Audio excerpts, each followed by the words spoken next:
बात करते हैं मुद्दे की, दिखाते हैं सच, पीछा करते हैं आपके सरोकार से जुड़ी हर खबर का, लाते हैं सच क्योंकि दिल में सच, जुबां पे सच। नमस्कार, मैं हूं मुस्तफ़ा हुसैन और हम हाजिर हैं एक बार फिर एक नए मुद्दे के साथ।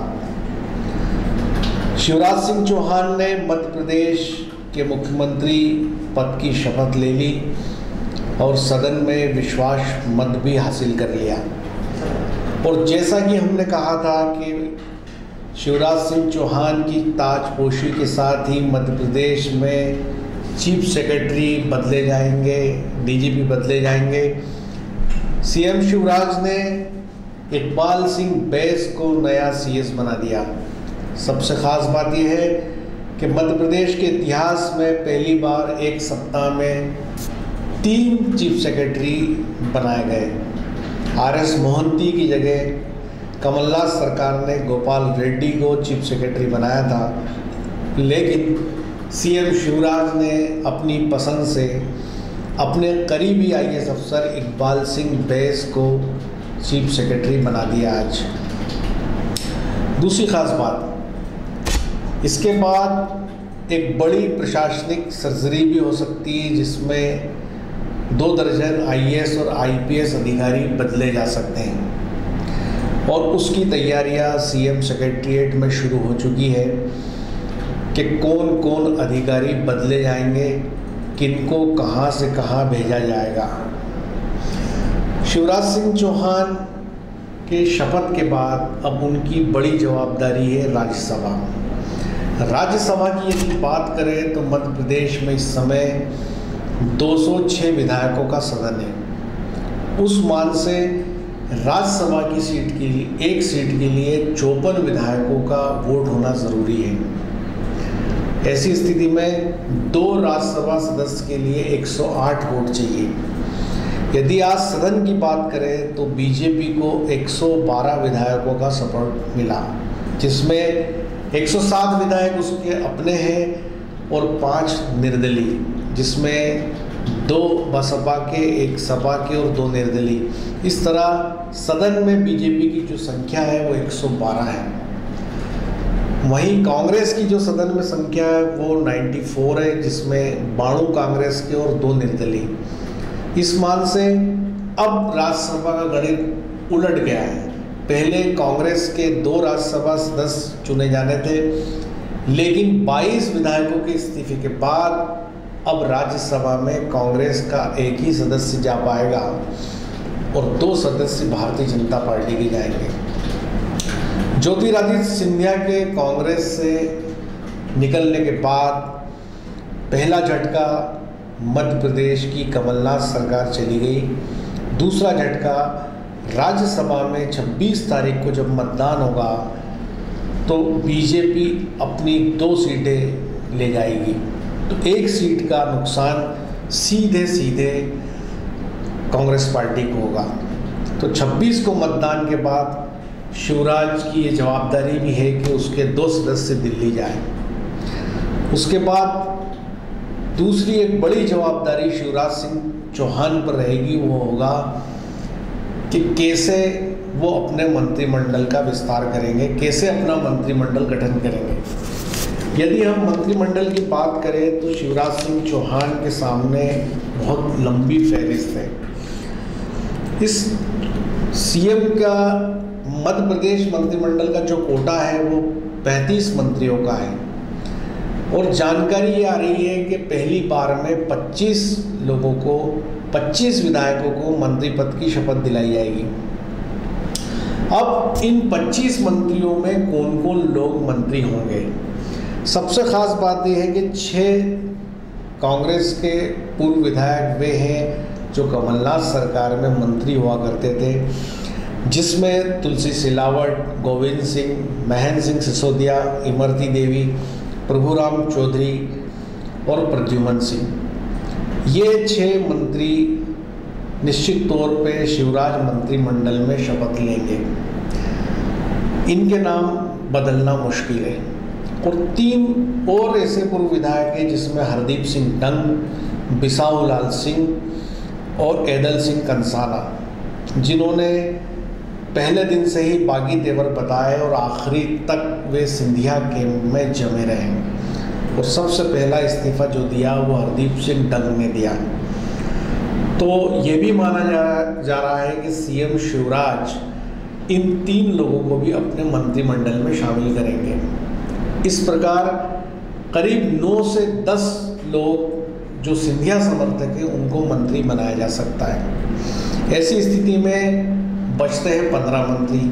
अब उन 15 मंत्रियों की बात करें तो उनमें वो लोग ले जाएंगे जो बीजेपी के कद्दावर नेता हैं, जैसे नरोत्तम मिश्रा, गोपाल भार्गव, भूपेंद्र सिंह, अरविंद भदौरिया, राजेंद्र शुक्ला, विश्वास सारंग, संजय पाठक, कमल पटेल, विजय शाह, हरिशंकर खटीक, गौरीशंकर बिसेन, अजय विश्नोई,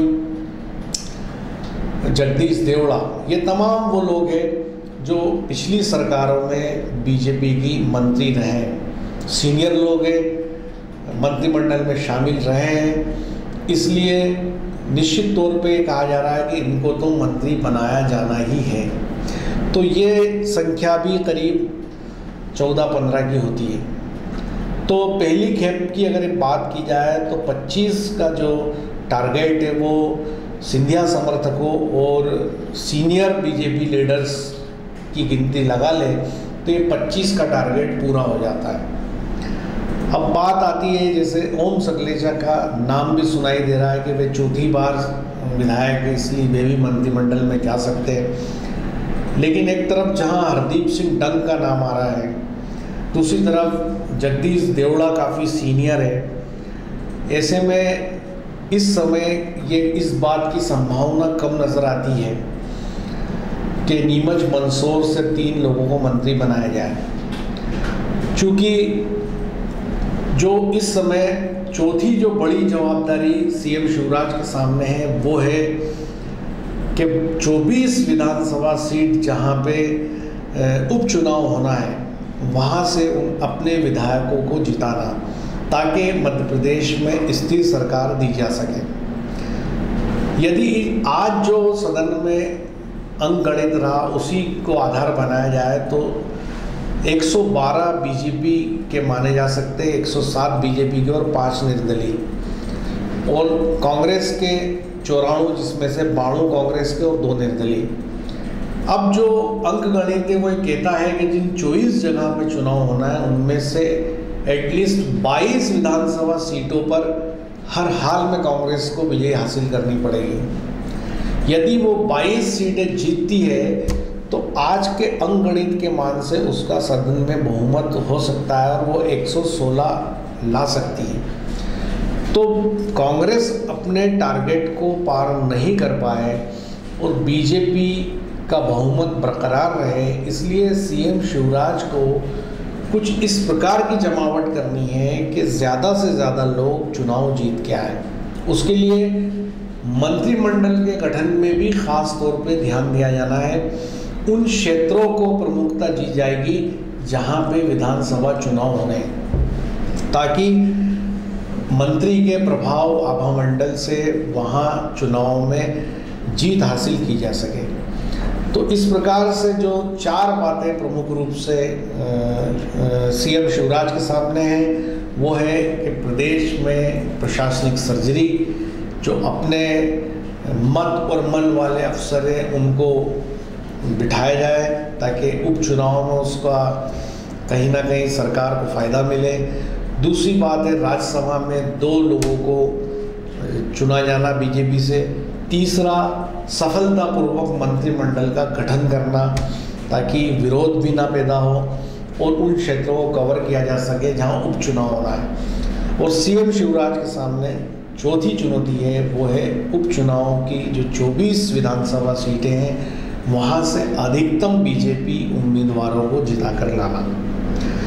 तो ये है सीएम शिवराज के सामने प्रमुख चुनौती। इसके अलावा जो कोरोना वायरस है उसका प्रकोप मध्य प्रदेश में जारी है। मध्य प्रदेश के कई शहरों में अधिकांश जगह पे लॉकडाउन है। 3 शहरों में कर्फ्यू लगा दिया गया है, लेकिन जिन शहरों में लॉकडाउन है वहाँ की जो रिपोर्ट्स है वो ठीक नहीं है। लोग लॉकडाउन का उल्लंघन कर रहे हैं, बाज़ारों में तफरी कर रहे हैं, खुद की जान जोखिम में भी डाल रहे हैं, औरों की भी जान जोखिम में डाल रहे हैं। और निश्चित तौर पे ऐसे लोग जो देश के कानून का मखौल उड़ाते हैं या देश के विपरीत परिस्थिति में जो गाइडलाइन हमारे देश में तय की गई है उसका मखौल उड़ाते हैं, तो निश्चित तौर पे ऐसे लोग देश के दुश्मन हैं और हमें ऐसे लोगों की भर्त्सना करनी चाहिए। और ऐसे तमाम लोग जो अपने परिवारों के साथ घूमने निकलते हैं, फिर बहाने बनाते हैं या मेडिकल रीज़न बताते हैं, ऐसे तमाम लोगों को चाहिए कि वे देश के वर्तमान जो हालात है उसमें जो प्रशासन है उसका सहयोग करें, घर से बाहर किसी भी सूरत में ना निकले जब तक कि कोई बड़ी परेशानी या तकलीफ़ ना हो, और कानून को उसका काम करने दें। क्योंकि एक तरफ जहाँ पुलिस प्रशासन 24 घंटे मुस्तैदी से जो है अपनी ड्यूटी देने में लगा है, रात दिन वो पहरेदारी में लगे हैं और इस कोशिश में है कि लोग घरों से बाहर नहीं निकले, ऐसे में उन लोगों को बेवजह बाहर घर से निकल के उनको परेशानी में डालना निश्चित तौर पे ये गलत है। ऐसे लोगों का हम लोगों को भी भर्त्सना करनी चाहिए और ऐसे लोगों को रोकना चाहिए कि वो देश की वर्तमान स्थिति को समझे, क्योंकि इटली की जो स्वास्थ्य व्यवस्था है वो दुनिया में दूसरे नंबर पे है, जबकि भारत की जो स्वास्थ्य व्यवस्था है वो दुनिया में 102 नंबर पे है। यदि हम लोग कोरोना की तीसरी स्टेज में चले जाते हैं तो देश के अंदर भयावह हालात हो सकते हैं, और उन हालातों से बचने का जो सबसे आसान तरीका है वो ये है कि हम अपने घरों में रहें और इस संक्रमण की चेन को ब्रेक करें। मेरे सहयोगी नवीन पाटीदार और शादाब शिकारी के साथ मुस्तफ़ा हुसैन।